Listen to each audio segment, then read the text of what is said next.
Welcome, ladies and gentlemen, to the very first podcast of Frank Discourse. I am your host, Frank Vijant.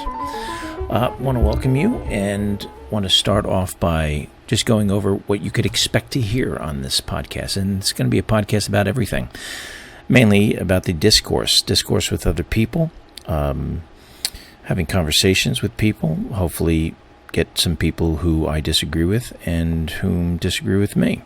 That would be great. It's going to be a podcast about everything, about life, philosophies, current events, politics.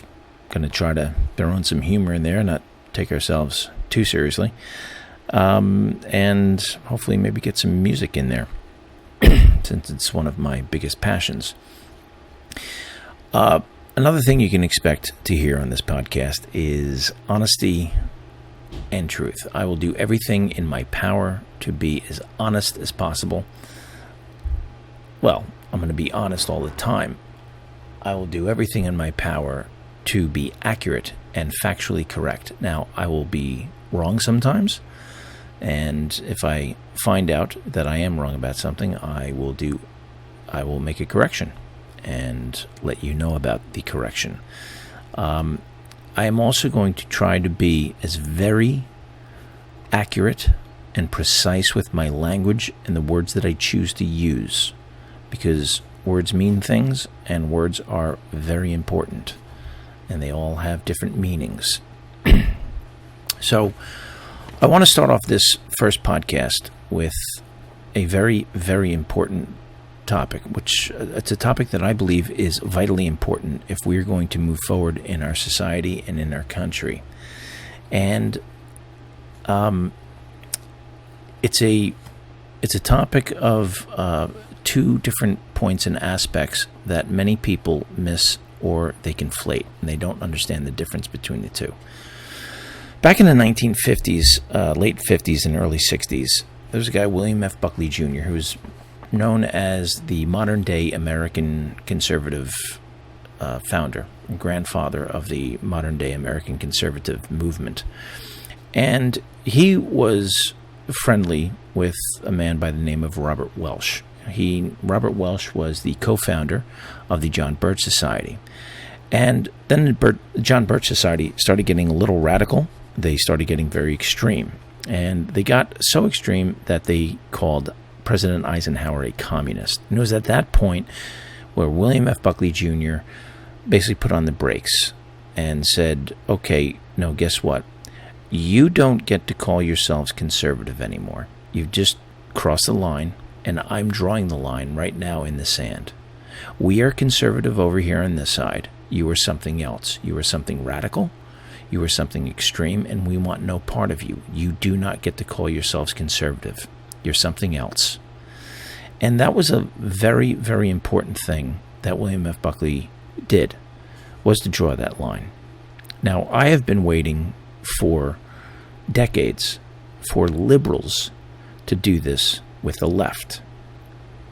And the reason why it's never really happened is because a question that never gets asked. So it's a question that has never been answered. And that is, when does the left go too far? We all know what it looks like when the right goes too far. Now, it's a very, very important distinction to make here between left and liberal. Because if you don't name things properly, then you can't define things. And if you can't define things, you can't understand things. It's like if you go to the doctor and you have cancer, and he diagnoses you with diabetes, and then he starts you on a regimen of diabetes medication, what chance do you have of defeating the cancer? 0. And the cancer will just continue to metastasize and eventually destroy. So you need to name things properly and accurately. Again, going back to what I said before about being as accurate and precise with words as I possibly can. Now, when I use the term liberal, I'm talking the classic definition of liberal. And unfortunately, both conservatives, people on the right and left, both sides of the political fence, continue and constantly conflate these two terms, liberal and left. And they are two very, very different terms. And when I talk about liberal, and when I mentioned the term liberal, I'm talking about classic liberalism. Classic liberalism is what founded this country, founded the United States of America. It's what our founding fathers, it was their ideology. The conservatives back then were the ones who were supporting King George and was still supporting the monarchy in King George's rule over the colonies. And so that was the conservative stance back then. The liberal stance was liberty and freedom and independence from the king and from the English crown. So that's what I mean when I talk about liberal. It's the classic liberal, and then even going all the way up to, say, JFK, John F. Kennedy, President John F. Kennedy. He was also a classic liberal. Now, he was a little further left than our founding fathers, but it was still a natural progression, and it's fair to even use that term as liberal. And that's what I mean. I'm talking about that kind of classic liberalism when I use the term liberalism. So the reason why it's important to make this distinction as well is because liberalism, like I said, is beautiful. It's a wonderful thing, and it is the basis of the structure of the United States of America. Whereas the left is a wholly destructive force. I do not know of a case where the left does not destroy everything it touches.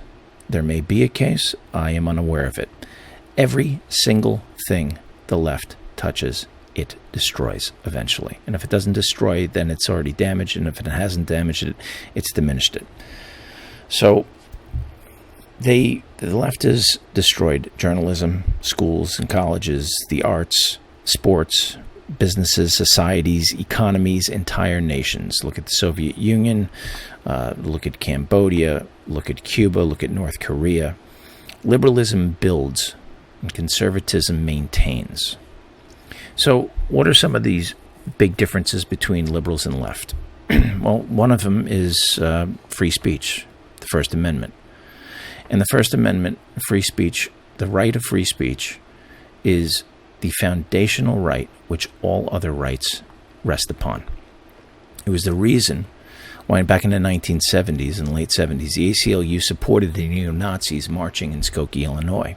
And it was a very particular egregious thing that the neo-Nazis wanted to do in Skokie, Illinois, because Skokie, Illinois was an area where many of the Holocaust survivors of World War II ended up and migrated when they came to the United States. So it was an exceptionally nasty and evil thing that the neo-Nazis wanted to do and march right there, but it was part of the First Amendment, and the ACLU rightly and correctly protected their right to march there. Now today, the ACLU is no longer liberal. They are a purely leftist institution, and they would not support anything like that right now, because the left, they do not agree with free speech. They will claim that we're for free speech, and this is the mantra that I love, is, we believe in free speech, we just don't believe in hate speech. And what these people do not understand or realize is that hate speech is part of free speech. Free speech isn't speech you just want to hear. It's not speech that you just agree with. It's speech that can sometimes be ugly, can be hurtful, can be hateful, but that is the vital importance to keeping our right for free speech and keeping the First Amendment sacred, for lack of a better term. If you want to go into one of the least free environments and in our country right now, then just go onto any college campus, almost any college campus. You'll have speech codes. More than 40% of under 35, more than 40% of Americans under 35 says government should be able to limit free speech. The new CEO of NPR says that the First Amendment is the number one challenge to journalism and for, quote unquote, correct information. And who's going to define correct information? That's the first. That's one of many differences between liberals and the left. The left wants to shut down free speech if they don't agree with it, and liberals want to uphold free speech whether they agree with it or not. Another difference between left and liberal: liberals believe in colorblindness when it comes to race. They believe that race is insignificant. Liberals are against racial segregation. And one of the great mantras, liberal mantras back from the 60s and 70s was, there is only one race, and that is the human race. The left says colorblindness, quote unquote, equals racism, that race is extremely significant, which is why they are for separate black graduations, separate black dormitories, and many colleges and universities are doing this. Georgetown University, University of Oklahoma, UCLA, UC Berkeley, Harvard, NC State, North Carolina State University, Columbia University, etc., etc.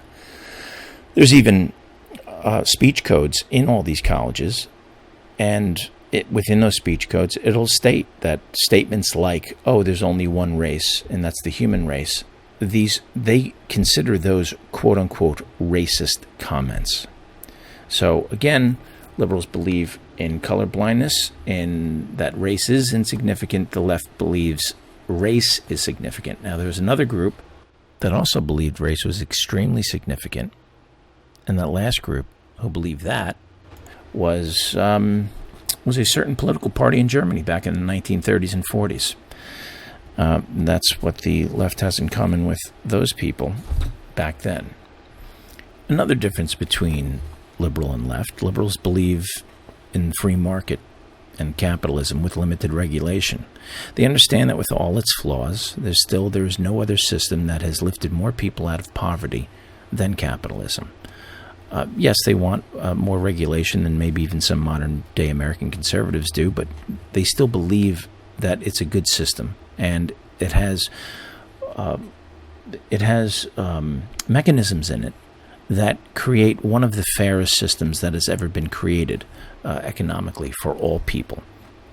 Now, the left is anti-capitalism. They believe in the Marxist critique of capitalism, and it's a subject that I definitely will explore in further podcasts. Liberals believe in a secure border.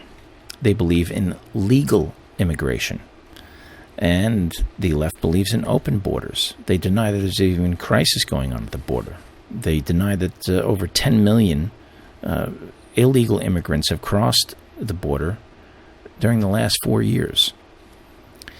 So there are many differences. I can go on and on, but those are just a few differences between liberal and left. Now, the problem is that liberals, they don't vote these values. And what liberals don't understand is that your average modern-day American conservative share these exact same values. And so liberals have about 1,000 times more in common with the modern-day American conservative than they do with the left. It's just they don't realize this. They don't understand it. They would disagree with that statement without even understanding the truth of that statement. And even on something such as gay marriage, 10 years ago, less than 38% of the GOP supported gay marriage. Now it's over 55%. So even in 10 years, there's been this huge additional group in the GOP that now supports gay marriage. Liberals don't understand that leftism is anti-liberal. They believe in the leftist rhetoric that the right is their enemy. In fact, there was a book written back, I think in the 60s or 70s, and it was called Danger on the Right.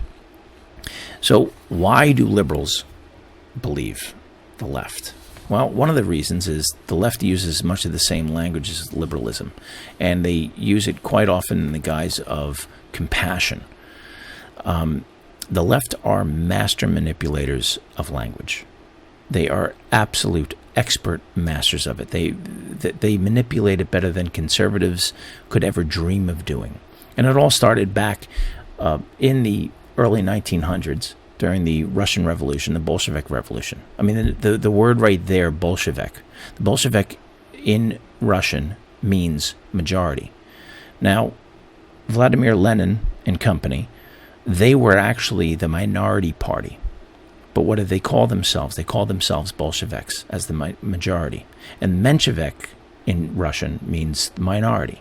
And they called their opponents who actually had the political majority and the populist majority, they called them Mensheviks. It's the same thing. What was the newspaper, the official newspaper of the Communist Party in the Soviet Union? It was called Pravda. And what does Pravda mean in Russian? It means truth. They literally invert definitions to fit their agenda. They invert and they conflate definitions. Phrases like the aforementioned colorblindness. Another example of that is equality versus equity. Equality, as most people understand it, liberals and conservatives understand it, and even the people on the left understand it, equality is basically equality of opportunity. And that's what it means when we have historically and used that term equality. Equity has a completely different definition, and that is equality of outcome.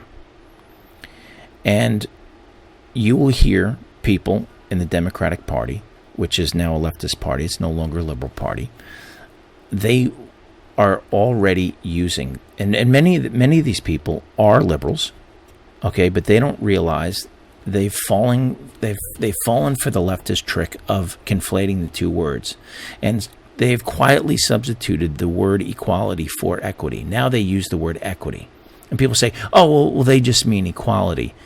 No, they don't. You might mean equality when you say equity, but you've fallen for their trap.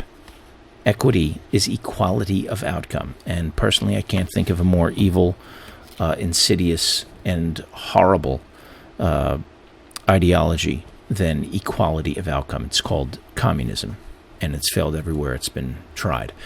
But I'm not going to go into that history lesson right now. Another thing that the left does incredibly well is they demonize their opponents. And again, this started back in the Soviet Union when Stalin called Trotsky a fascist. Trotsky wasn't a fascist. He was the furthest thing from it. Trotsky was a true believer in the communist cause.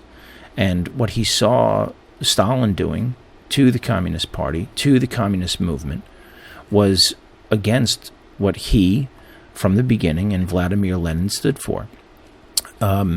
He was a true believer in the spirit of communism, not understanding that it can only be run by the end of the barrel of a gun.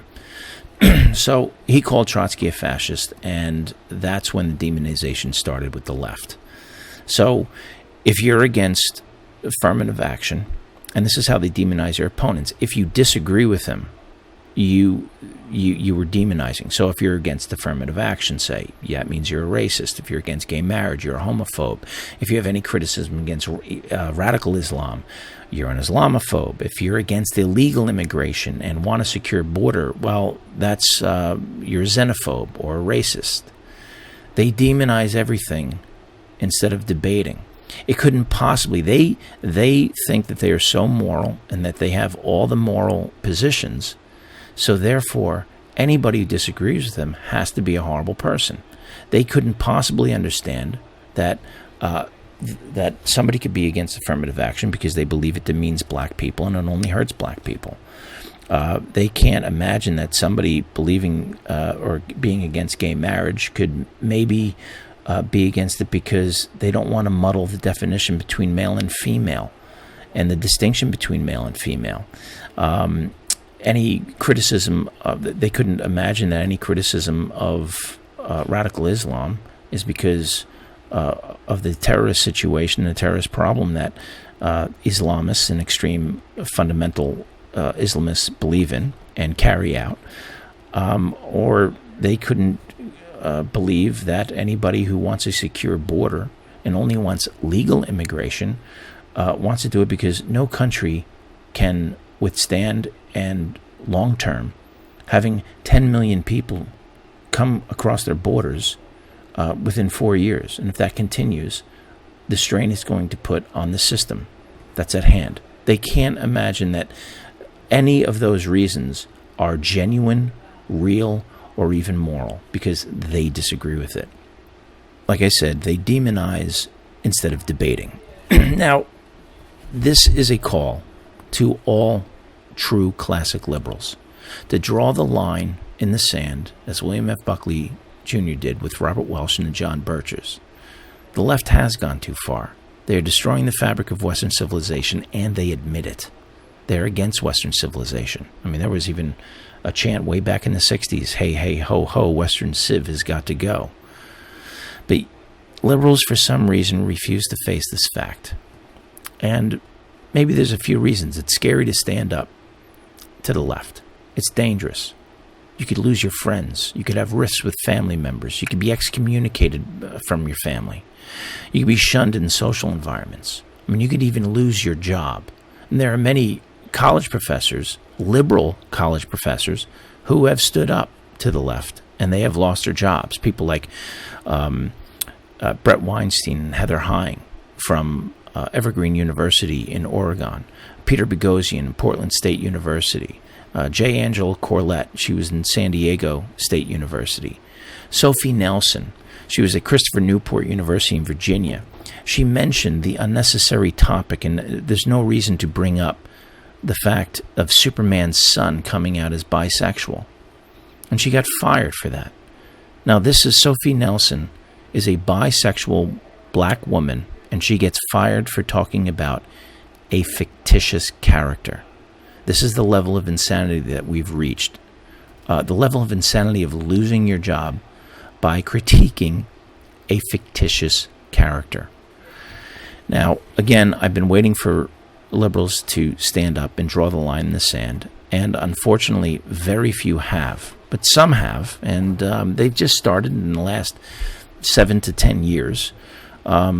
People like Eric and Brett Weinstein, journalists like Matt Taibbi and Barry Weiss and Michael Schellenberger, Jonathan Haidt, who's a social psychologist and professor, Steven Pinker, who's a psychologist and professor, Joe Rogan, Coleman Hughes, John McWhorter, Glenn Greenwald. Now, what do all these liberals have in common? They have never voted for a Republican in their life. Now, the mainstream media and organizations and the mainstream narrative have called all of these people alt-right. Now, when they called Glenn Greenwald, who's about as left as you can get, alt-right, there was a problem. And the reason why they called him alt-right was because Glenn Greenwald is a truth seeker. Now, I don't agree with many of his conclusions he's come to and his ideas that he has, but he is a truth seeker, so I respect him, and I support him. But because he speaks truth, because he seeks truth, and he doesn't back down from the left, and he criticizes the left for the extreme views that they have and destructive views that they have, so they have to demonize him. What about, people have asked me this, well, what about the far right? They're just as destructive, and they're just as dangerous.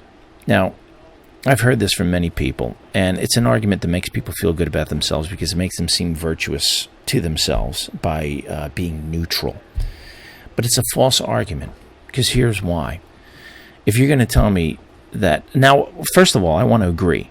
That statement is technically true. Yes, the far right, the far extreme right, is just as dangerous and just as destructive as the far left. But in order to... If you think that's a fair statement, or that's a fair comparison of what's going on right now, you're going to have to show me which institutions and structures that are the foundations of our society, foundations of this country, are controlled by the far right. Is journalism, is the mainstream media, news media, are they in control? Is the far right controlling them?